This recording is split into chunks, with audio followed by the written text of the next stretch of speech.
Ladies and gentlemen, this is TVP World. I'm your host Benjamin Lee, and welcome aboard the Eastern Express. Now in this episode, we're tackling the latest developments from the front lines of the Russo-Ukrainian war. Recently, General Syrskyy, the commander of the Ukrainian armed forces, gave a revealing interview highlighting the dire situation on the ground. According to his assessment, Russia's losses are 3 times higher than Ukraine's. That's right, the invaders are losing troops like they're going out of style. But despite these heavy losses, Russia's military might still cast a long shadow over Ukraine. So buckle up, because it's a wild ride through the fog of war, propaganda, and strategic maneuvering. Let's take a look at our latest report to find out more. The commander of the Ukrainian armed forces, General Syrskyy, has revealed that Ukraine has a comprehensive and realistic plan to liberate Crimea from Russian occupation. Syrskyy pointed out several positive circumstances. One of them is the expected delivery of F-16 fighter jets to Ukraine. However, the general noted that this aircraft will fly at a distance of at least 40 kilometers from the front line due to the risk of being shot down. He also noted that Ukrainian drones are very effective, forcing Russia to pull out its navy from Sevastopol, the biggest city in Crimea and a large navy base. His words, however, come at a time when Russian troops push forward in the Donetsk region. Slowly yet steadily, Ukraine loses more and more ground in some areas. Syrskyy has taken on the role of Ukraine's new commander-in-chief, facing the daunting challenge of overcoming a significantly larger Russian army. 2.5 years into Vladimir Putin's full-scale invasion, he admits that the Russians are far better equipped, possessing more tanks, infantry, fighting vehicles, and soldiers. The initial invasion force of 100,000 troops has expanded to more than 500,000, with plans to reach almost 700,000 by the end of this year. And now let's take a look at the issue in greater detail. Now, some Western analysts are getting impatient, asking why hasn't Ukraine turned the tide yet? Well, Commander Syrskyy explained that the Russians have a numerical and equipment advantage that's hard to beat. Imagine trying to win a boxing match where your opponent has 3 arms and you're still recovering from the last round. Now, the numbers are staggering. Russia started with 100,000 troops on Ukrainian soil. Now they have 520,000, and they're aiming for 690,000 by year's end. It's like David, but against a whole army of Goliaths. And it's not just about bodies. Russians have ramped up its arsenal too. Tanks have doubled from 1,700 to 3,500, and their artillery systems have tripled. Now, this overwhelming firepower has forced Ukraine to retreat from key positions. Syrskyy had to pull troops from Avdiivka, and now Russia is eyeing new fronts in places like Kharkiv. Despite these setbacks for Kyiv, Russia hasn't made any significant strategic gains. The advances are more like awkward shuffles than decisive blows. But while Ukraine is putting on a valiant fight, it's a battle against the clock, or likely the calendar. Russia's strategy seems to be overwhelmed with sheer numbers and firepower, and it's hard to see how Ukraine can keep up without substantial timely support.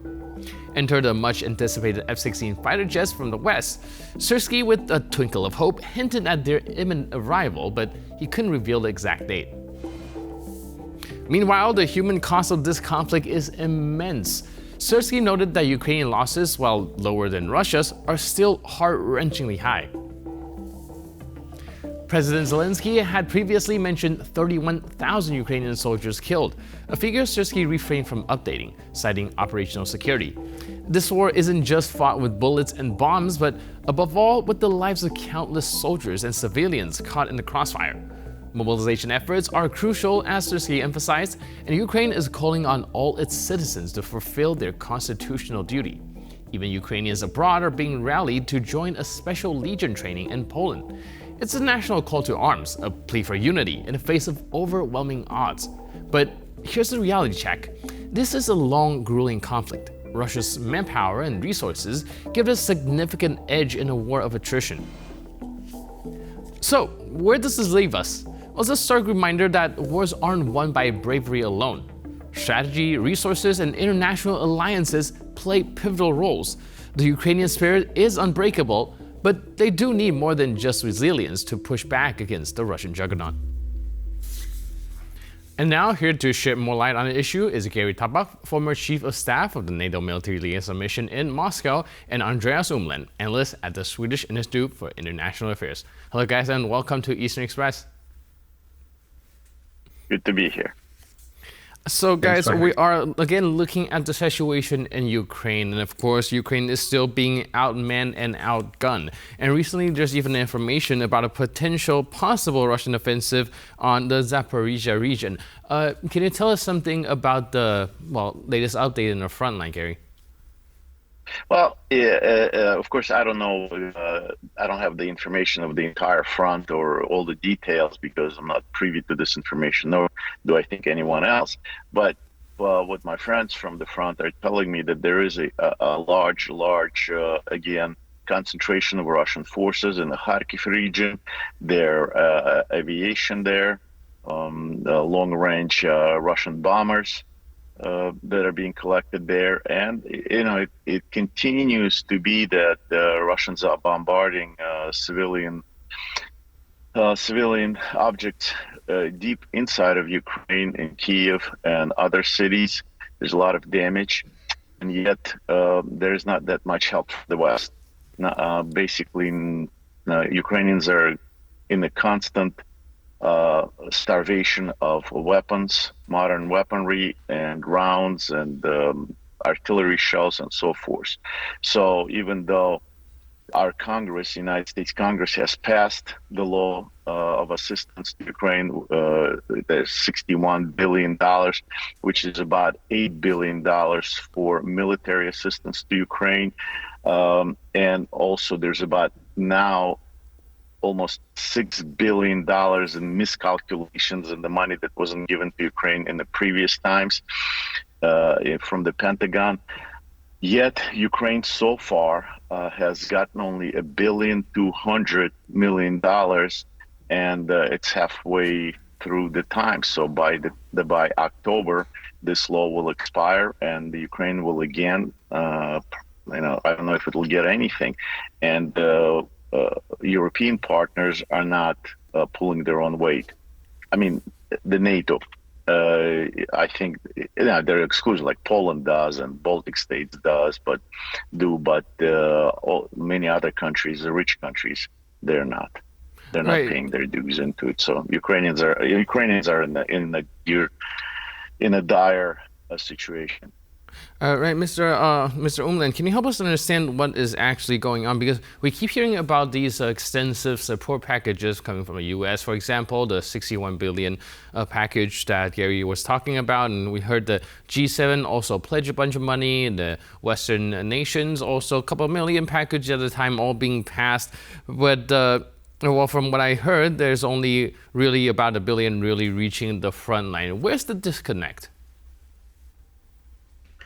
Well, that is perhaps better to ask. I feel I'm regard myself an expert on Ukraine and Russia, so I'm not so familiar with these internal negotiations in Brussels or in Berlin or in Washington. The odd thing about this entire debate is, of course, that there are these 300 billion euros sitting largely in Belgium, which are the frozen Russian assets, financial assets, and that are not being transferred to Ukraine. They are already more than 2 years frozen, and it's clear to everybody that this money will not return to Russia. So there was 2 years ago there was a discussion about that. This money would be used then for reparations and for rebuilding, for the recovery of Ukraine. But now we are two years on, and Russia continues destroying Ukraine. And of course, the costs of rebuilding and recovery are rising. And this money is sitting and is not being used. This is also, Gary mentioned already, the issue of weaponry. I think what Gary did not mention, but which is equally or even more important here, is that this money would be also a solution to the staff problem of Ukraine.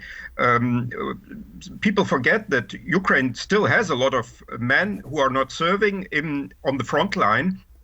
And one of the reasons that Ukrainian men don't want to serve on the front line is that the pay is not that great. So according to my information, a frontline soldier now gets around 3,000 euro per month in Ukraine.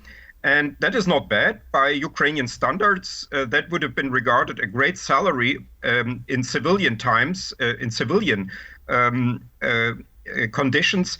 But frontline service with a high possibility that you become injured or maimed or even killed is, of course, an entirely different thing. So for a Ukrainian man who made it through the border and went to a Western country, he can earn in a Western country in rather comfortable conditions more than 3,000 euros per month. Instead of being on the front line in Ukraine. If Ukraine had more financial resources, it could perhaps double or even triple the frontline salary for Ukrainian soldiers, and then there would be more soldiers, because then it would become financially attractive. You could then, if you serve, let's say, for half a year on the front line, you could then buy yourself a small flat in Kiev, or even build an entire house somewhere in the province. And so this frozen Russian money is also a solution to this to the stuffing problem of the Ukrainian army that is often mentioned as an allegedly insurmountable issue for Ukraine, which has allegedly not enough men to simply stuff its army. Right, Mr. Umlin, can you help us also understand, well, about this whole staffing issue? Because we've recently heard that there's going to be a little bit of training going on in Poland. The Foreign Legion will be having Ukrainian soldiers training here. Do you think that will somehow alleviate the frontline situation a little bit when it comes to personnel?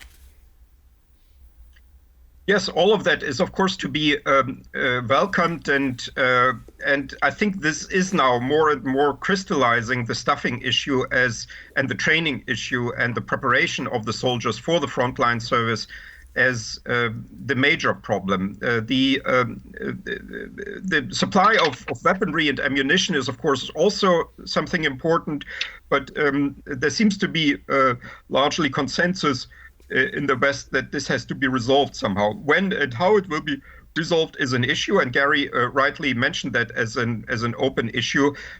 But this stuffing issue has to be approached more seriously, and training issue, and to motivate more Ukrainian men to sign up voluntarily for the service, and then to be also ready to go to the front line. And that can be done with higher salaries, with better training, with better equipment, so that the men feel more secure and more taken care of when they go to the front line.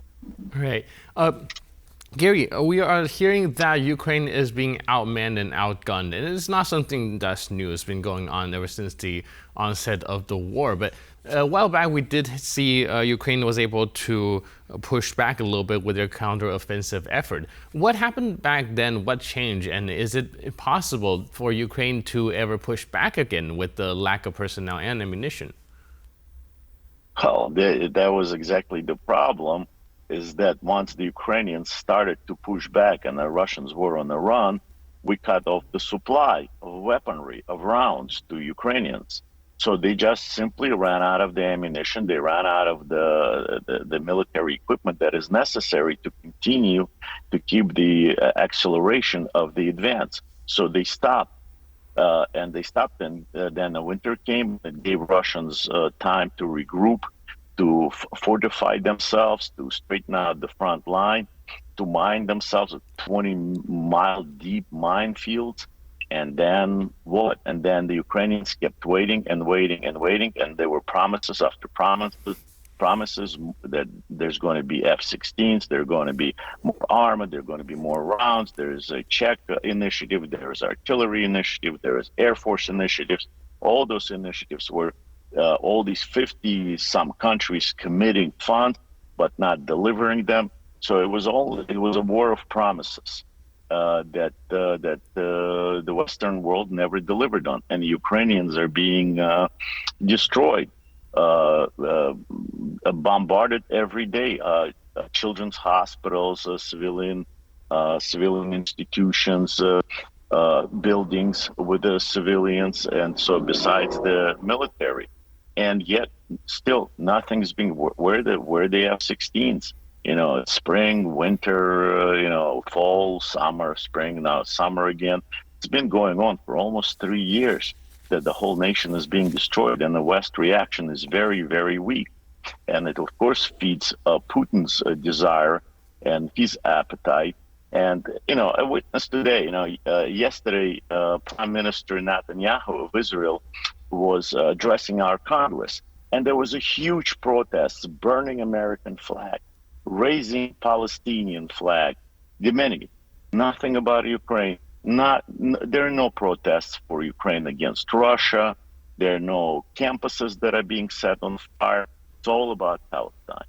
So you can't help but to think that, the Western, it looks like a Western population does not care about Ukrainian people, does not care about Ukrainian civilians, but only exclusively to the Palestinians, and more so about Gazans, and more so about Hamas, the terrorist organization.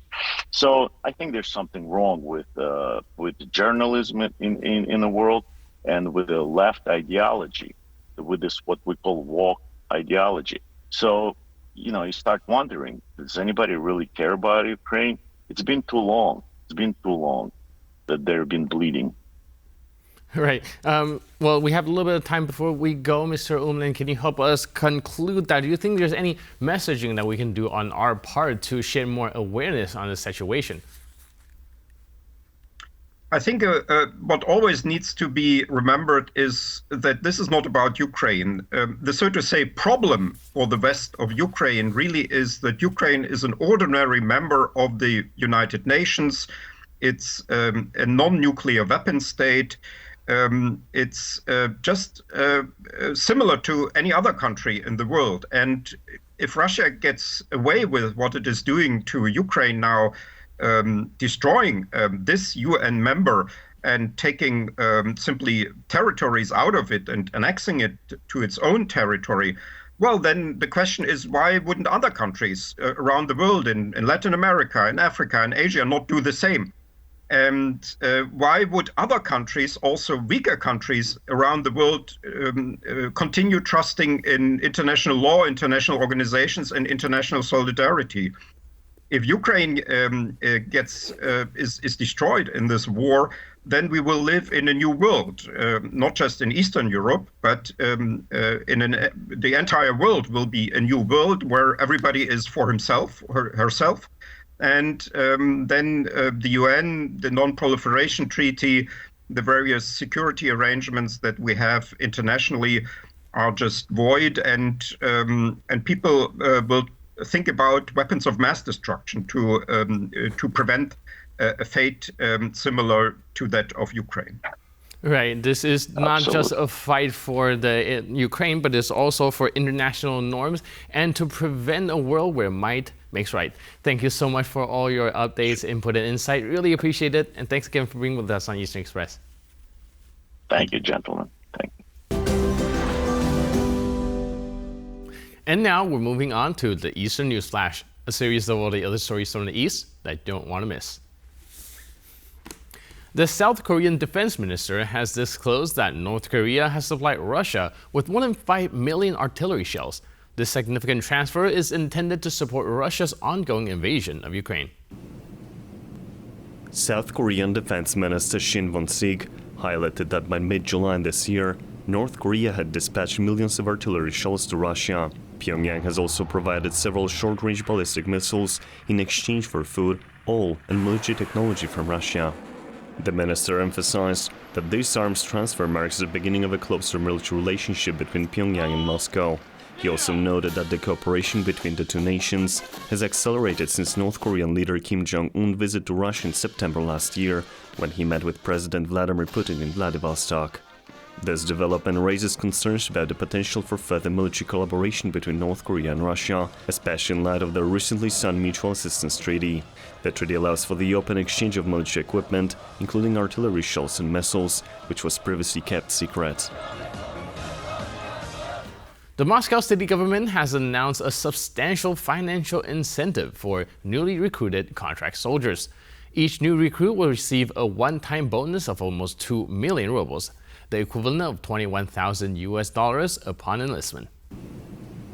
The initiative to provide enlisted Russian troops with a large bonus comes as Russia continues to grapple with the demands of its military operations in Ukraine. The Moscow's mayor office emphasized that this bonus is in addition to existing support measures, which include monthly salaries, preferential loans, and various social benefits. The total compensation for a contract soldier in their first year of service is expected to exceed 5.2 million rubles, equivalent of almost $60,000. The move highlights the Kremlin's efforts to bolster its military ranks without resorting to full-scale mobilization, which remains unpopular among the public. Despite the conscription of 300,000 reservists in September 2022, the need for additional troops persists. This financial package is particularly appealing to individuals from economically distressed regions, where the average monthly income is significantly lower than the minimum salary offered to contract soldiers. Ukrainian authorities have charged pro-Russian oligarch Viktor Medvedchuk in absentia with the illegal seizure of his Samara Western Direction oil pipeline. Now, he faces charges of illegal seizures of property and abuse of authority, while further investigations into other suspects are ongoing. Viktor Medvedchuk, once a key ally of Russian President Vladimir Putin, was implicated in a scheme dating back to 2015 that involved the illicit transfer of the pipeline from state ownership to a Swiss company controlled by his associates. Medvedchuk, who was arrested and later exchanged to Russia in 2022, had previously been charged with high treason in 2021 and stripped of his Ukrainian citizenship and parliamentary seat. The SBU's investigation revealed that Medvedchuk and 4 former managers of his company orchestrated the pipeline's privatization, managing its operations and splitting the profits. During his detention, Medvedchuk testified that former Ukrainian President Petro Poroshenko played a significant role in the scheme, a claim Poroshenko's representatives have denied. The investigation, which began in 2017, led to Ukraine's Supreme Court recognizing state ownership of the pipeline in January this year.